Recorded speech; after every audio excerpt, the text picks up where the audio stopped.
Okay, so having plants and keeping them alive is one task, but knowing where to place them and how to style your home with them is another highly important task and skill to develop. In this video, I'll give you my personal plant styling tips and rules and show you just how I accomplish this.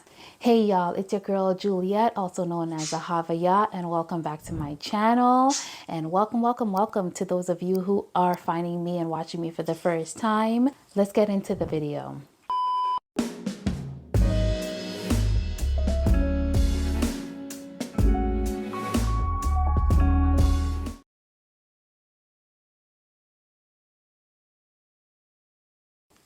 Okay, so here are my plant styling tips, and make sure you watch to the end of the video to get my 5 plant grouping rules.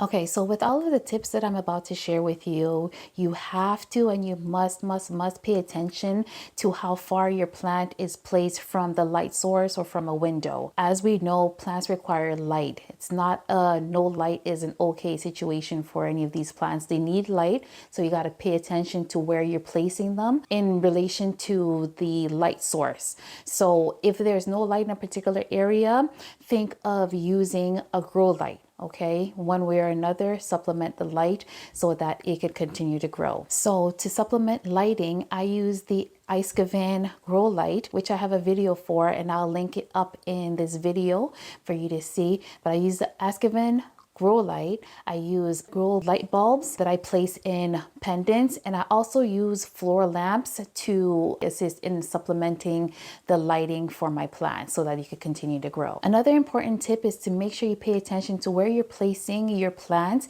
and to keep them out of reach of your children, your young children, and your pets, okay? Because some of these plants are toxic. Okay, so one way to style with your plants is to pay attention to the cover pot that you put it in or the pot that you plant it into.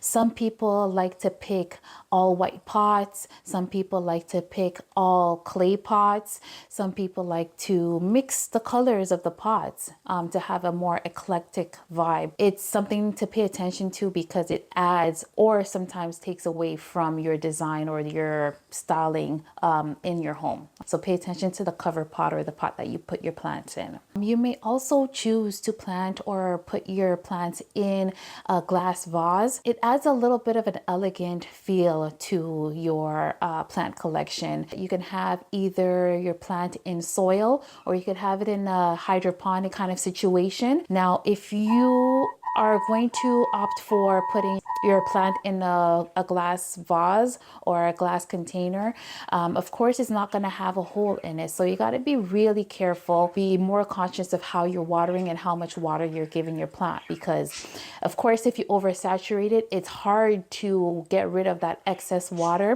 so proceed with caution.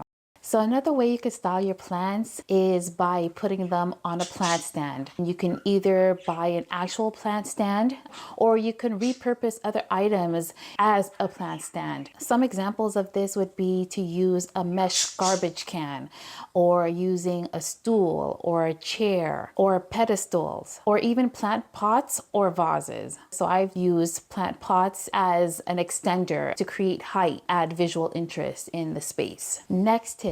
If you're a maximalist, look to fill in gaps in your homes with floor plants, okay? So if you see that there's a corner which doesn't have anything going on, you can add a big floor plant or a plant of a substantial size that will fill in or complete that area or that space in your home. Don't be afraid to put smaller plants on the floor. It will create more of a jungle vibe, and that will also increase the aesthetic of your home. Don't put fragile plants in a high traffic area where the leaves could get broken and ripped off, especially with children around and pets and so on. Make sure you keep your plants in safe areas or in a safe location.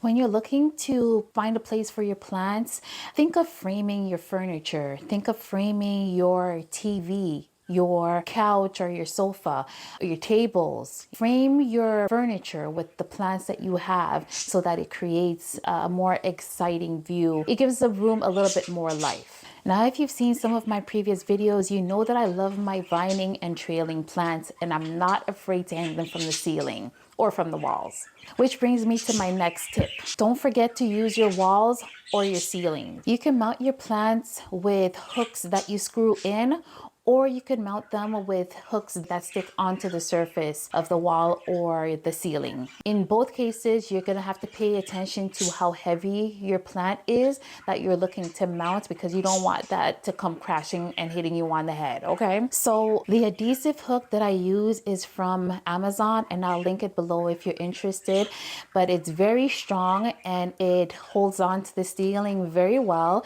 It has to be a flat surface that you mount it on. If you put it on any other kind of surface, you run the chance of it coming off. You could also mount it onto the wall as well, because the hook is very flexible and you'll be able to mount it onto the wall. It's best to hang your plants by a sliding door or by a window so that it gets the light that it needs. You could also hang it in a corner, but if you have it in a corner where it's not going to receive much light, make sure you have a grow light bulb screwed into a pendant light so that you have that light source, or that your plant is able to get that light that it requires. The pendant light that I get, I've purchased from IKEA, and I've also purchased some from Amazon, so I'll also link them in the description below. Now, another tip is that you can also hang your vining or trailing plants on other objects within your home. So for example, I have some of my vines, my pothos vines, hanging or trailing off of my clock, and some of them are just trailing off of the wall.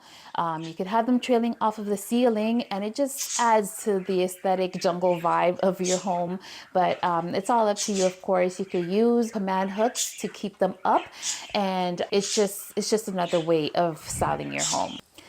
Now, hanging your plants is not something that's reserved only for vining or trailing plants. You could also hang your regular plants, your compact plants that don't vine or trail, and that also adds to the feel. It gives it a little bit of variation in the plants that you have hanging or mounted on the walls and ceiling. The next tip I have for you is to not forget your kitchen and your washrooms. So there are a lot of plants that love moisture, such as ferns and calathea, and they would enjoy to spend their time in your washroom after you've showered, with all that steam going on.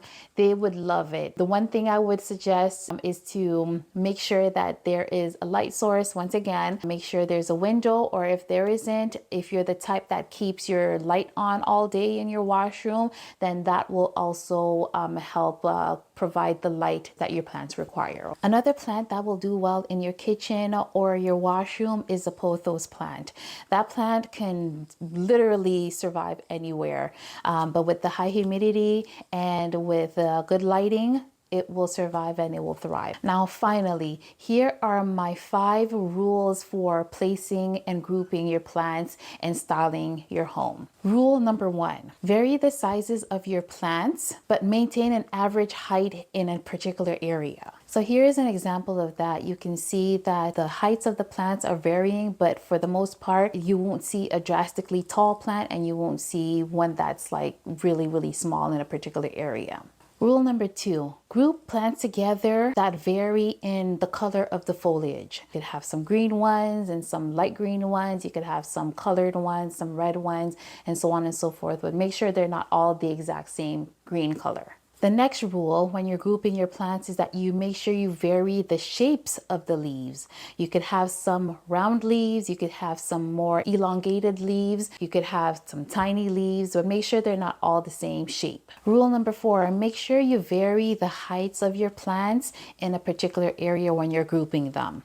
So make sure you have some that are taller than others, but don't have them all lined up on the same line, just so that your eyes can move around a little bit more and that it's not stuck in one area. And my last point, or my last rule, is to group in odd numbers. So our eyes have a tendency to feel more comfortable when we group items in odd numbers as opposed to even numbers. So group them in 3s and 5s and 7s and so on and so forth. So those are my plant styling tips and rules, and I hope you found them helpful.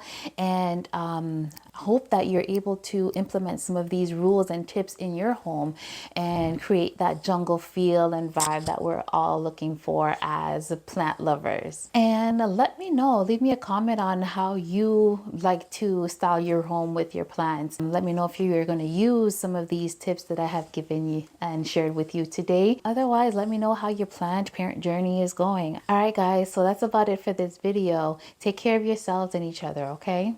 See you later.